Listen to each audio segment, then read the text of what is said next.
उसने सोचा कि मनुष्य बहुत खतरनाक हैं, लेकिन छोटी जलपरी को लगा कि मनुष्य बहुत दिलचस्प हैं। एक दिन वह अकेले तैर रही थी जब उसकी मुलाकात समुद्री चुड़ैल से हुई, जिसने कहा कि वह छोटी जलपरी को 3 दिनों के लिए इंसान में बदल सकती है। अब एक दिलचस्प विचार है।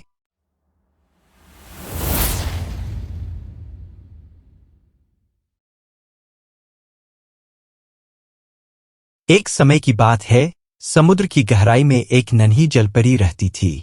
वह अपने पिता सी किंग के साथ नीले मूंगे से बने महल में रहती थी। उसका पसंदीदा भोजन समुद्री बिस्कुट था। सी किंग ने सभी व्यापारियों से कहा कि उन्हें कभी भी सतह पर नहीं जाना चाहिए। उसने सोचा कि मनुष्य बहुत खतरनाक हैं, लेकिन छोटी जलपरी को लगा कि मनुष्य बहुत दिलचस्प हैं। उसे समुद्र तल पर पुराने जहाजों के मलबे की जांच करना, सभी पुरानी मानवीय चीजों को इकट्ठा करना पसंद था। एक दिन वह अपने सबसे अच्छे दोस्त केकड़े के साथ तैराकी कर रही थी। वे सतह के काफी करीब थे। केकड़ा उससे कहता रहा कि वह अपना सिर पानी में वहीं रखे जहां उसका सिर है। तभी उसने एक नाव को ऊपर से गुजरते देखा। करीब से देखने के लिए वह सीधे सतह तक गई। उसने एक सुंदर युवक को अपने कुत्ते के साथ खेलते हुए देखा। वह युवक एक राजकुमार था। जैसे ही छोटी जलपरी ने देखा, एक बड़ा तूफान आया और कुत्ते की कमान राजकुमार के हाथ से गिर गई। वह उसे पकड़ने के लिए आगे बढ़ा, लेकिन जोरदार धमाके के साथ पानी में गिर गया। कुत्ता अपना सिर हिला रहा था। राजकुमार और गहराई में डूबने लगा। समस्या यह थी कि वह एक भयानक तैराक था। वास्तव में वह एक पत्थर की तरह भी तैर सकता था, लेकिन छोटी जलपरी तैरकर नीचे आई और उसे खींच लिया। वह उसे वापस समुद्र तट पर ले आई और उसे बेहतर महसूस कराने के लिए धीरे धीरे गाना गाया। एक बार उसने अपनी आंखें थोड़ी सी खोलीं और देखा कि उसका दयालु चेहरा उसकी ओर देख रहा है। फिर वह गहरी नींद में सो गया। जब वह उठा तो उसने खुद से वादा किया कि वह उस लड़की को ढूंढेगा जिसने उसे बचाया था। वह उसे धन्यवाद देना चाहता था।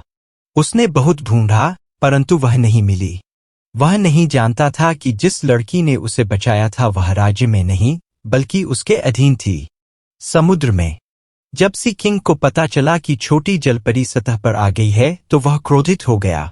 वह केवल उसकी रक्षा करना चाहता था, इसलिए उसने निर्णय लिया कि वह मनुष्यों में उसकी रुचि हमेशा के लिए बंद कर देगा।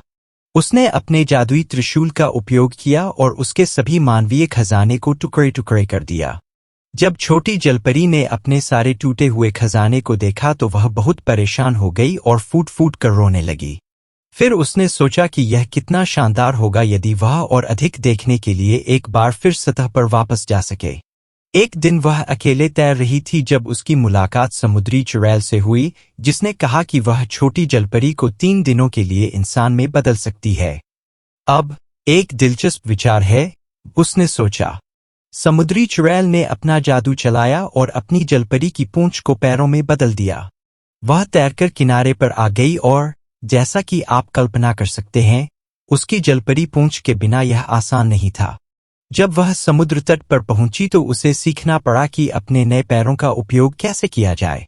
राजकुमार अपने कुत्ते को समुद्र तट पर घुमा रहा था और अचानक उसकी नजर छोटी जलपरी पर पड़ी। उसे एहसास हुआ कि वह वही थी जिसने उसे बचाया था। कृपया मेरे महल में आएं ताकि मैं आपको ठीक से धन्यवाद दे सकूं, उन्होंने कहा। ओह हाँ कृपया, उसने उत्तर दिया। मैं कभी मानव महल में नहीं गई। महल में उसे एक सुंदर नई पोशाक और कुछ गहने दिए गए। एक भव्य खाने की मेज पर उसे बहुत सारे अलग अलग खाद्य पदार्थ परोसे गए, लेकिन उसे उनमें से कुछ खास पसंद नहीं आया। भूख नहीं? राजकुमार से पूछा। वास्तव में नहीं, छोटी जलपरी ने कहा। वैसे यह क्या है? उसने पूछा। बेशक, यह एक बर्गर है, राजकुमार ने कहा। इस पर उन्हें थोड़ा आश्चर्य हुआ। अगले दिन राजकुमार उसे बग्घी पर घुमाने ले गया। उसने जो कुछ भी देखा उससे वह मंत्रमुग्ध हो गई और आश्चर्यचकित हो गई कि सब कुछ कैसे काम करता है। दिन के अंत में राजकुमार उसे एक नाव पर ले गया। उसने गहरे नीले पानी पर एक नजर डाली और महसूस किया कि वह वास्तव में घर जाना चाहती थी। समुद्री चुड़ैल अपने क्रिस्टल बॉल में यह सब देख रही थी।